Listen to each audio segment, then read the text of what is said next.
Вечерва во Агенда 35 гостин ни е Тимчо Муцунски, подпредседател на ВМРО ДПМН. Зборуваме за распоредот на картите на политичката сцена пред изборите што следуваат, односите на неговата партија со Соединетите Американски држави, но и уставните измени. Има ли ВМРО ДПМН на вистина план за уставните измени? Во Кочани беше исто така нашата екипа и таму зборувавме со амбасадорот Дейвид Гир, кој што беше во посета на едно училиште и зборуваше со учениците кои беа претходно во Страсбург во посета на Европскиот парламент. Какви впечатоци донесоа оттаму? Останете со нас. Во Агенда 35 ке гледате амбасадорот Дейвид Гир во посета на основното училиште Лјупчо Сантов во Кочани. Какви пораки доби тој од учениците кои неодамна го посетија Европскиот парламент во Страсбург? The message I got was, first of all, enthusiasm, that young people want to be part of those making the difference, and that the young people here belong in the European Union. Интервју со Тимчо Муцунски, подпредседател на ВМРО ДПМН. Гледам јас во последниот период една пренагласена потреба од одредени политички чинители да наметнат теза дека меѓународната заедница на крајот на денот е таа кој одлучува кој ќе формира влада и каква влада ќе се формира во Македонија.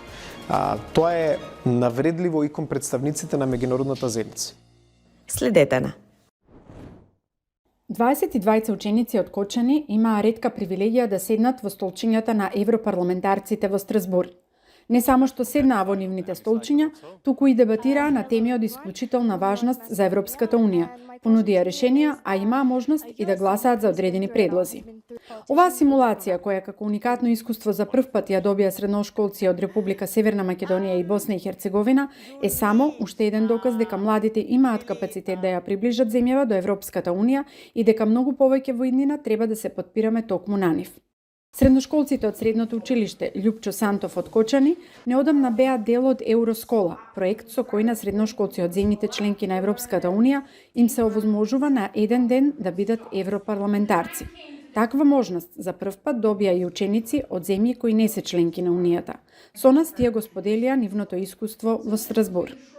Навистина беше прекрасно искуство и со тоа што ние сме првото училиште од Македонија кое што беше во парламентот во Страсбург на проектот Евроскола. Многу сме горди на самите себе и многу научивме во текот на подготовките и при самото учество во проектот.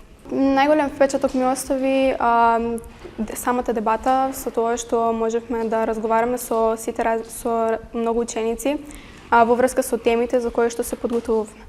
Учениците ја симулираа работата на европарламентарците со тоа што добија неколку теми за кои парламентот веќе дебатирал, пошто правеа анализа на темата и добија задача да бидат за, против или воздржани, базирано на аргументација. Целта на оваа симулација е младите да ги почувствуваат сите предности и недостатоци на заземањето одреден став. Учениците беа менторирани од страна на професорот Александар Михајлов, кој ги подготвуваше да се представат во најдобро светло на годинешната Евроскола, рамо до рамо со нивните колеги од европските земји.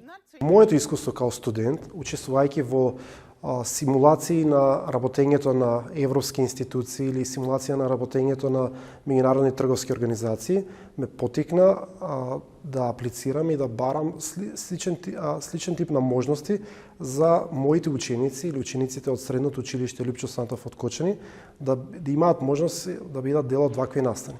Идејата на овој тип на симулација на работењето на меѓународни организации е дека учениците во еден ден се ставаат во улогата на пратеници, парламентарци, дискутираат и анализираат реални прашања кои што се дел од моменталната агенда на работењето на Европската Унија и на тој начин даваат уникатен допринос за разрешување или за дополнителна анализа на овие прашања кои што се контроверзни или интересни за пошироката публика. Симулацијата на работа на Европскиот парламент во Страсбург на 16 ноември беше прекрасна шанса за нас како училиште и нашите ученици да го покажат своето знаење на реална тема која што е прилично стручна и сложена, како енергетската криза која што е моментално актуелна на европскиот континент.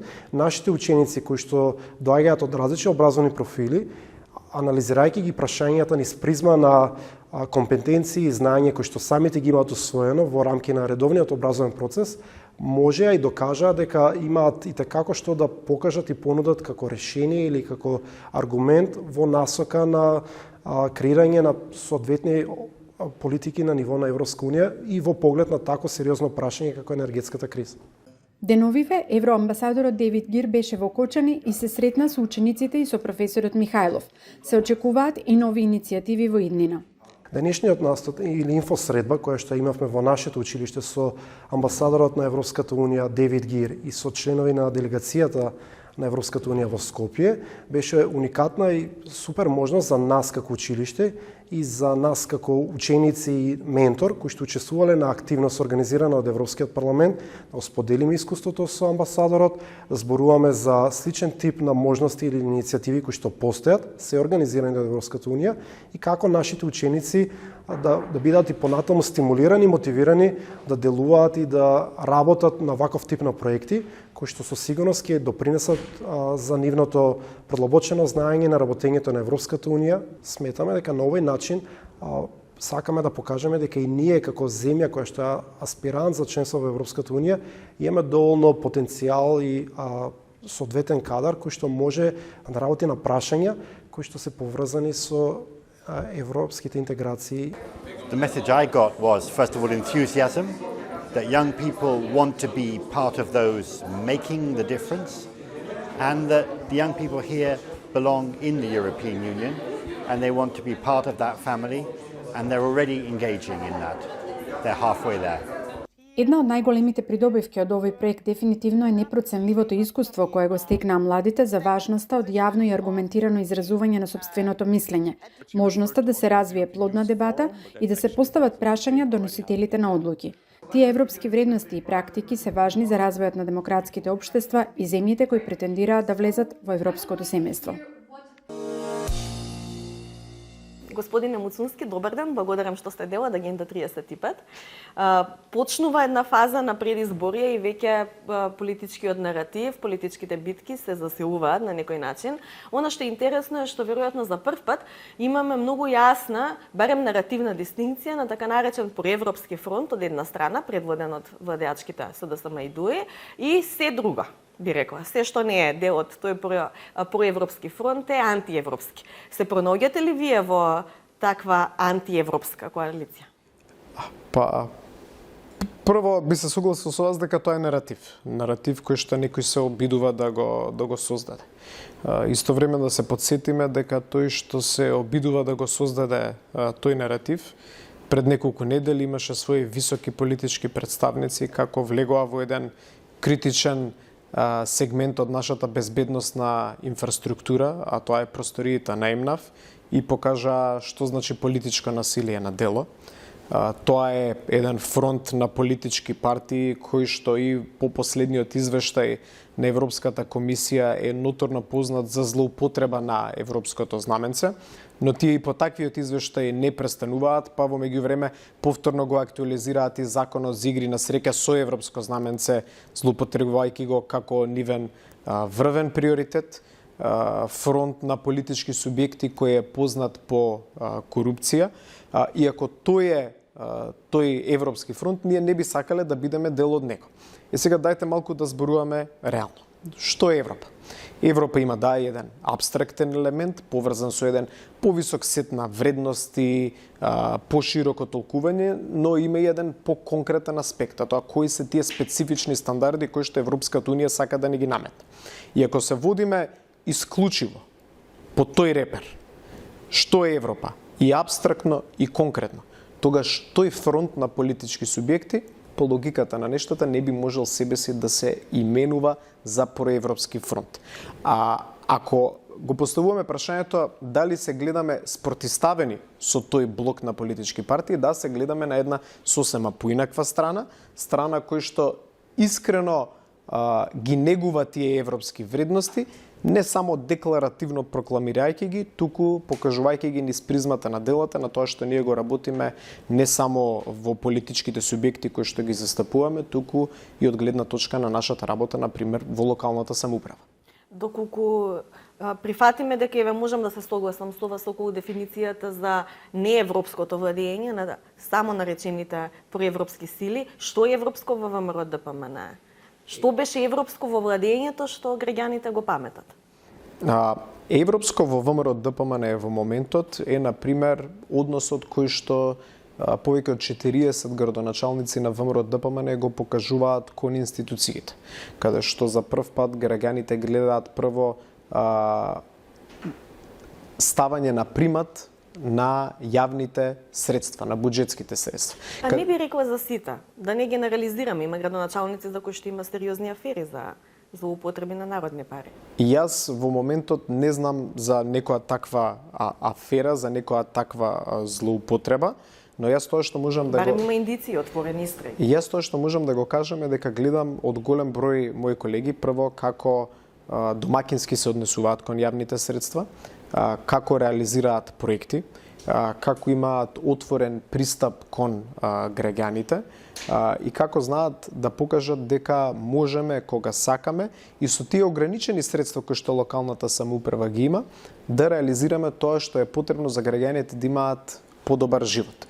Нешто што, например, не го гледаме од страна на централната власт. И мислам дека тука ВМРО ДПМН во последните 2,5 години покажа дека кога сакаме можеме во Македонија поинаку да ја практикуваме политиката.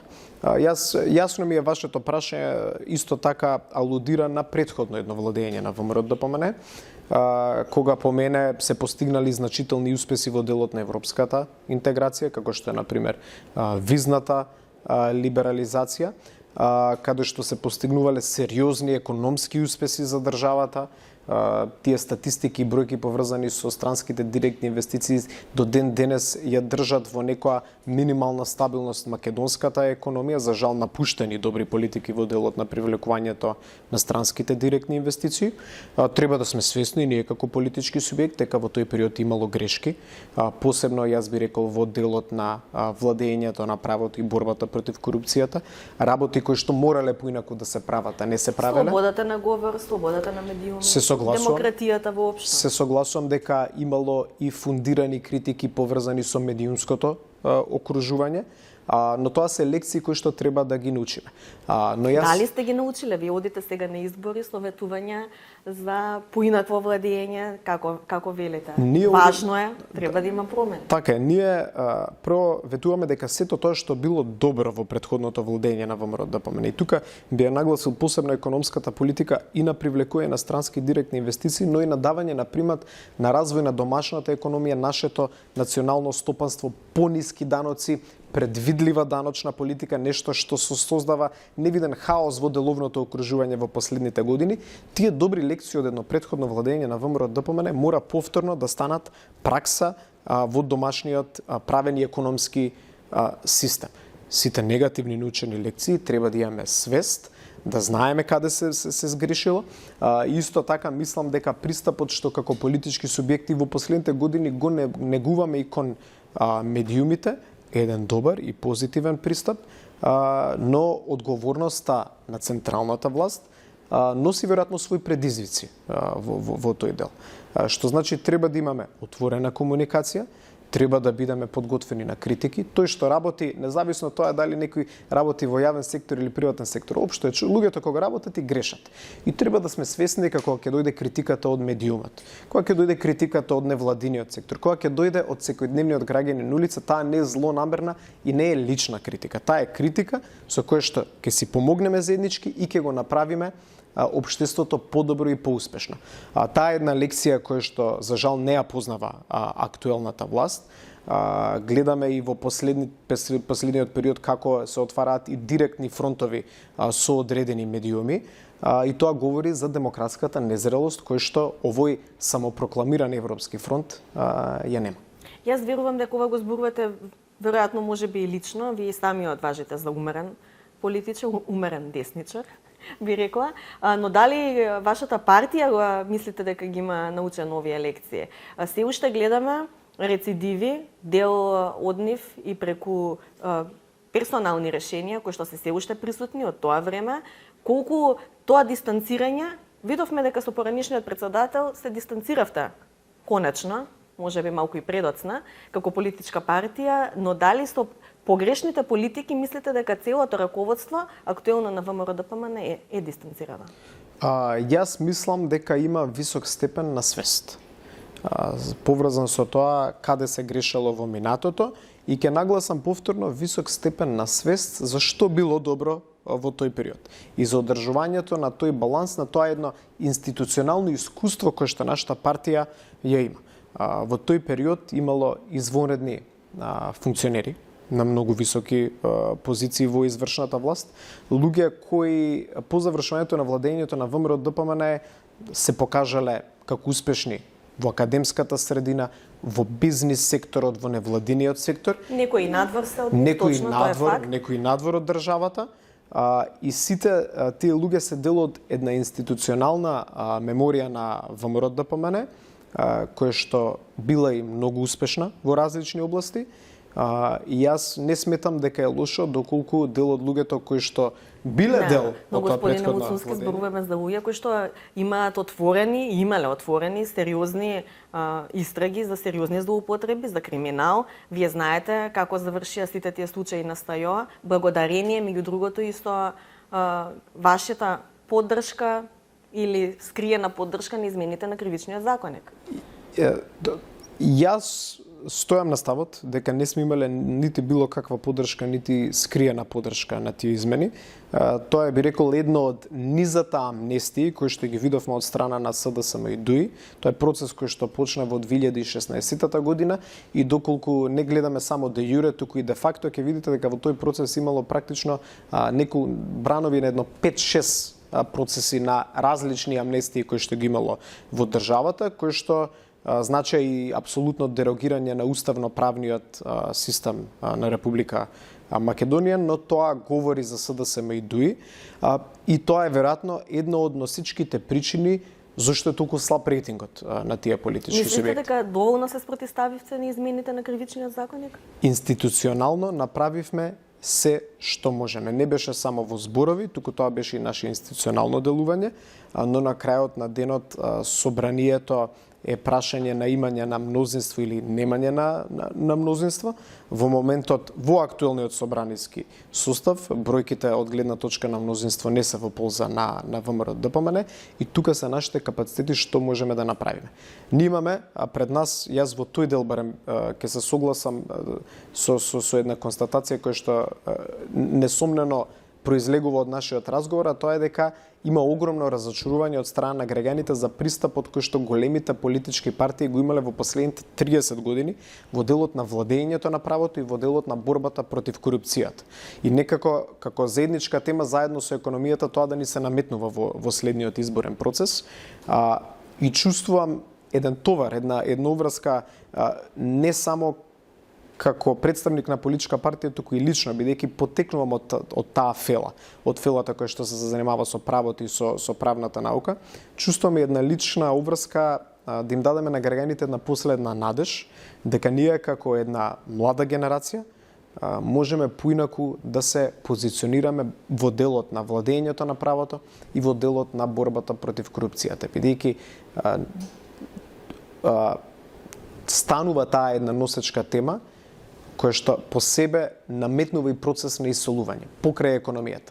Општата разочараност во делот на начинот на кој што функционира системот на владење на правото во државата. Односно не функционира. Не функционира, да. Ќе се навратиме повторно околу градоначалниците, вашата работа и односот со граѓаните. Прашањето ми е пропадна обидот за упадот или притисокот во Врховниот суд преку судиката Беса Адеми. Веројатно заради заштитата што ја доби и од холандскиот амбасадор, но и од делегацијата на Европската унија, со тоа некако како да заврши приказната за обидот за враќање на Никола Груевски во Македонија. Меѓутоа, партијата која што се поврзува со неговото враќање, на градоначалничката Даниела Арсовска, веќе политички е присутна. Видовме сериозно висок функционер од СДСМ на низината промоција. Како мислите дека таа ќе ви ги помати сметките на овие избори и колку се плашите?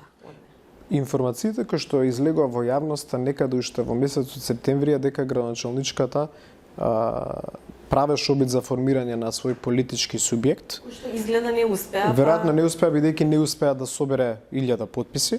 Видовме пред неколку недели како таа стана председател на политички субјект кој што до тој момент беше дел од коалицијата на СДСМ. Така да за мене тука од политичка гледна точка нема никаков сомнеш. СДСМ работи на создавање на помали политички субјекти кои што смета дека ќе направат штета на ВМРО. Тоа ми е прашањето, знаеме. Да, мислам која отворено позадината, да. Ќе направат ли штета? Тоа ми е прашањето. Јас мислам дека ноќта на изборите на 8 мај ќе има енормно висок степен на разочарување по однос на резултатите на сите тие сателитски политички субјекти кои што се обидуваат да создадат перцепција дека се опозиција, но во пракса апсолутно јасно е на сите дека действуваат во полза на СДСМ и на ДУИ. Мислам дека многу висок степен на разочарување ќе има по однос на резултатите, бидејќи граѓаните судат, носат одлука за кого ќе гласаат врз основа на кадровски потенцијал, врз основа на програма и врз основа на искуство за реализација на проекти. И сметам дека и кога ќе испојме сите овие три фактори заедно, сметам дека ниту наведениот политички субјект на градоначалничката ќе има некаков капацитет да привлече внимание од граѓаните, ниту други субјекти кои што така действуваат во последниот период. Градоначалничката е ваш производ на некој начин. Ова имаме една добра македонска изрека, се вели со свој камен по глава.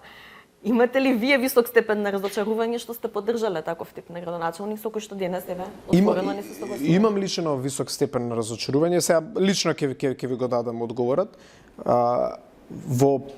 По завршувањето на првиот круг на локалните избори, јас имав неколку илјада гласа повеќе подобар резултат од градоначалничката Арсовска во првиот круг. Искрено ви кажам, и лично многу енергија сум вложил во незината кампања, за незина поддршка. Да, се сеќавам, особено вие имавте и... Во тој момент, верувајќи дека ќе имам лично со кој што секојаш ќе имам отворена соработка и со кој што заеднички ќе реализираме многу проекти. За во моментот да не биде тоа така во пракса. Така да, ако ме прашувате дали лично сум многу разочаран, да, многу сум разочаран, но тоа е едно искуство и за мене, како поединец, и за нашата политичка партија, едно искуство од кој што, едно негативно искуство од кој што треба да научиме нашата лекција, и да знаеме како да се позиционираме политички по однос на такви кадровски прашања во иднината. Многу лекции ви се насобрани за учење. Кажете ми околу ова нова игра на политичкава сцена во врска со позиционирањето на албанскиот политички блок, односно опозицијата таму, некако како и тука да пропадна обидите за формирање на предизборна коалиција на СДСМ со сите албански партии, откако токму лидерот на алтернатива баш во минатата емисија во Агенда 35 јасно отфрли таква можност. Тоа значи дека се реотвара можноста за евентуална комбинација каде што вие би можеле да направите евентуално влада и без ДУИ. Отворено имате кажано дека ДУИ не ја преферирате за партнер, но сме слушали и други такви политичари кои што така ветувале, па на крај повторно направиле влада со ДУИ. Како се сега односите и има ли шанса повторно да видиме влада на ВМРО, ДПМН и ДУИ? Ние го нагласуваме тоа што неколку често е кажано од наша страна, а тоа е дека ние идната владина коалиција ќе ја правиме врз основа на принципи и врз основа на програма. Секако императив и приоритет ни е да формираме влада заедно со опозицијата во албанскиот политички блок, бидејќи сметаме дека е здраво за македонското општество, а и здраво за ДУИ како субјект да тие поминат еден период во опозиција, за да може да им се случи една внатрешна реформа, патем иста внатрешна реформа која што и си има случаи на ВМРО ДПМН во последните 5 до 6 години. Ние така се позиционираме, така постапуваме во моментот. Јас ќе кажам нешто што во многу наврати сум го кажал. Проблемот не е конкретно со ДУИ, туку проблемот е со ова раководство и овој кадровски потенцијал кој што во моментот го има ДУИ. Така да времето ќе покаже како ќе биде резултатот. Искрен да бидам, јас очекувам убедлива победа на ВМРО ДПМН. Очекувам и одличен резултат од страна на албанската опозиција. Гледаме таму има некоја динамика во последните денови околу конечната слика која ќе има, да оставиме тие внатрешно да си го решат тоа прашање и потоа очекувам да формираме една заедничка влада, влада фундирана врз основа на принципи, вредности, оние вистинските европски, не оние декларативните. Околу тоа формирање на проевропскиот блок, каде што требаше СДСМ да биде заедно со сите албански партии, шпекулациите беа дека на тоа кумуваат американците. Вие сте исто честопати и на состаноци со дипломатите тука кај нас, знаете како функционираат и релациите. Имаме ли на практика во државава секогаш да се вара алиби за нешто, за да успе или да не успе на странскиот фактор? Тоа може би е дел и од зрењето како млада демократија. Имавте ли вие такви пораки? Имавте неколку средби? Мораме да признаеме дека Обрајан беше прилично брутален во неговите јавни настапи, но председателот Мицкоски, колку што се сеќавам, кажа дека на вашите лични состаноци сте имале многу поблаг тон и разбирачка. Како изгледаат тие состаноци и кои се пораките што вие ги праќате и ги добивате конкретно од американската администрација? Соединетите американски држави се наш стратешки партнер во надвршната политика, во безбедност и во многу други области кои што се од билатерално, но и од наше мултилатерално заедничко дејствување. Секогаш сме имале соодветна и коректна комуникација со представниците на Соединетите американски држави. Се случувало и да не се согласуваме по одредени теми, но има многу повеќе теми за кои што се согласуваме, отколку такви за кои што не се согласуваме. И за тие за кои што не се согласуваме, врз основа на отворен диалог, добра верба, искрена комуникација, разговараме. Секогаш со една заедничка цел да ја движиме Република Македонија напред. Во македонската политичка арена, ако можеме така да ја наречеме, гледам јас во последниот период една пренагласена потреба од одредени политички чинители да наметнат теза дека меѓународната заедница на крајот на денот е таа кој одлучува кој ќе формира влада и каква влада ќе се формира во Македонија.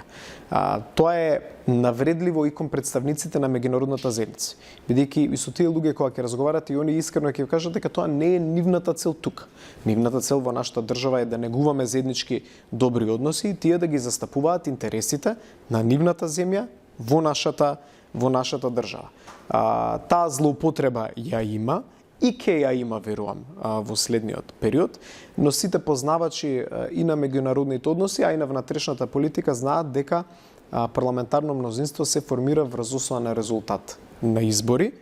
Секако дека идна влада предводена од ВМРО ДПМН во прв приоритет ќе ги има нашите релации со нашите стратешки партнери, нашите клучни надворешно политички приоритети, посебно тие поврзани со полноправно членство во Европската Унија, но пред се и над се ќе видат нашите домашни и национални интереси. Овие интереси и релациите со стратешките партнери и европската интеграција се клучен дел од европските од македонските интереси. Значи, македонски интерес е да полноправно членство во Европската Унија. Но тука има одредени специфики кои што се од нас за значење, а кои што мораме некогаш и да потрошиме дополнителна енергија во убедување на нашите партнери и земјите членки на Европската Унија и Соединетите американски држави за правецот по кој што треба да се движиме. Просто кажано, целта е заедничка, некогаш има различна перспектива во однос на правецот за да стигнеме до таа цел. Јас целосно се согласувам дека има пренагласени очекувања, дека некој таму во Вашингтон седи, размислува која партија во Македонија ќе направи влада, меѓутоа точно е дека нив битен име стратешката цел, стратешкиот правец. Токму тука и се критиките кон вас, дека вие не откривате кој е вашиот правец и како ќе се стигне до таа стратешка цел. Има ли ВМРО ДПМН план како и дали на вистина посветено ќе работи на постигнување на уставните измени, консензус за уставните измени? Или и тоа само декларативно? Ние отворено сме кажали сега во наша политичка програма, тоа ќе биде конкретно содржана, дека имаме план и стратегија како да се постигне клучниот резултат, барем една прва фаза. Ќе пишете само дека имате план или ќе објасните и каков е планот? И сме го објаснувале, мислам, неколку пати планот, тој е поврзан со очекување од одреден тип на гаранција од страна на европските институции и очекување дека ќе има некоја форма на политички и правен реципроцитет од страна на нашиот сосед Бугарија. И тука зборуваме за пресудите на Европскиот суд за човекови права, односно што е тој значаен дел кој што ние сакаме да го нагласиме преку очекувањето дека Бугарија ќе ги применува тие обврзувачки за нив пресуди, тоа е почит и обезбедување на стандарди соодветни за македонското малцинство кое што живее на територијата на Бугарија, кое што постои, а на кое што не му се овозможуваат основните права кои што му следуваат согласно Европската конвенција за човекови права. Ние на оваа тема сме нуделе решение. Ние сме разговарале на тема хрватски модел на устав. Ние сме нуделе решение поврзано со одложна примена на уставни измени. Ние сме нуделе решение кое што значи, ќе повторам, гаранција од европските институции и почитување на пресудите на ЕСЧП од страна на Бугарија. Во низа период од една година, ВМРО ДПМН е проактивно и нуди решение, но решение кој што ќе го заштити достоинството на македонските граѓани. Ништо тоа не помина, ќе мора некоја друга креативност да се употреби. Креативноста ќе ја има, но креативноста оди на една линија која што значи интересот на македонскиот народ и зачувување на тие основни обележја поврзани со нашиот јазик, нашиот идентитет и нашата историја. И сметам дека кога користите аргументи, но кога имате и активна дипломатска мрежа која што знае како надвор од државата тоа да го промовира, каква што немаме во овој момент, тогаш и резултатите ќе дојдат сами по себе. Во моментот имате една влада која што вели се што ќе понуди другата страна, ние тоа го прифаќаме и тоа е веројатно најлесниот начин вие да ги менаџирате односите во меѓународните односи, не само со Европската унија, туку и на билатерална основа. Има уште една крајност што ја практикуваше вашиот претходен претседател, тоа е ништо не прифаќаме. Така што тие две крајности се мора да имаме диалог, бидејќи сметам дека време за чекање немаме. Геополитичкиот контекст е таков, да, поволен е во моментот, не значи дека е крајно поволен за регионот, бидејќи фокусот не е во моментот на Западниот Балкан, на многу други жаришта кои што ги има во моментот, но сметам дека можеме да го искористиме доколку соодветно се позиционираме. Така, претседателските избори одат паралелно со парламентарните. Имате ли веќе некакви внатрешни договори, би рекол, или фаворити? Конвенцијата на ВМРО ДПМН ќе се одржи на почетокот на месец март. Таа ќе биде во Скопје, во главниот град на нашата држава.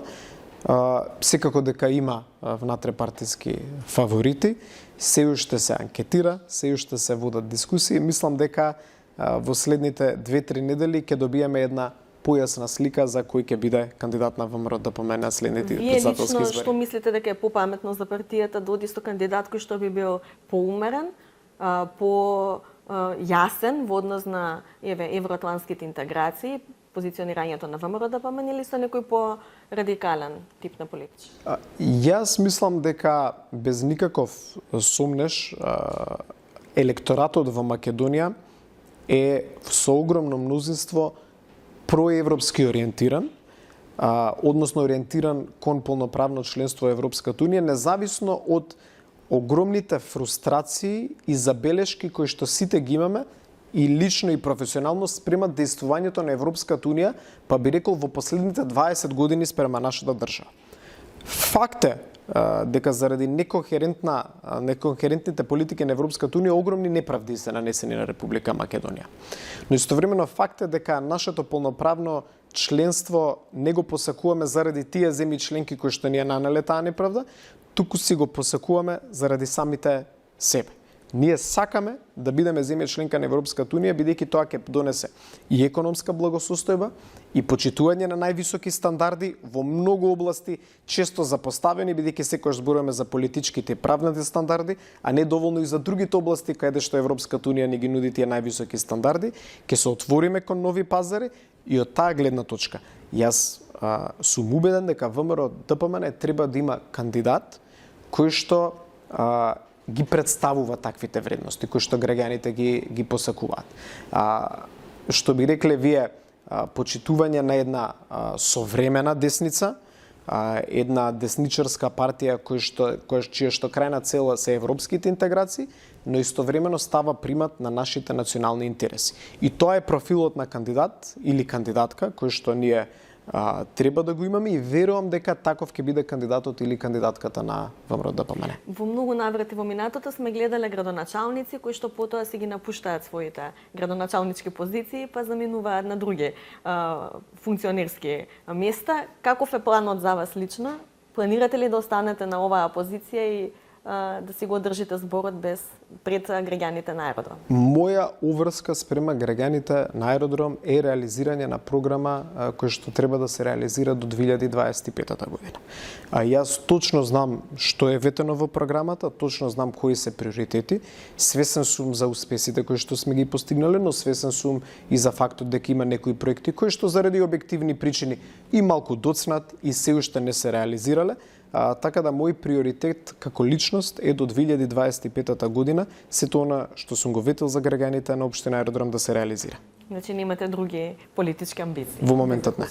Благодарам многу за интервјуто и се гледаме после изборите, веројатно со малку поинаква слика на политичката сцена, па ќе можеме да анализираме од друг аспект. Ви благодарам и на вас. Следната недела се гледаме со нова исклучително важна тема – борба против корупција. Останете со нас и со програмите на јавниот сервис.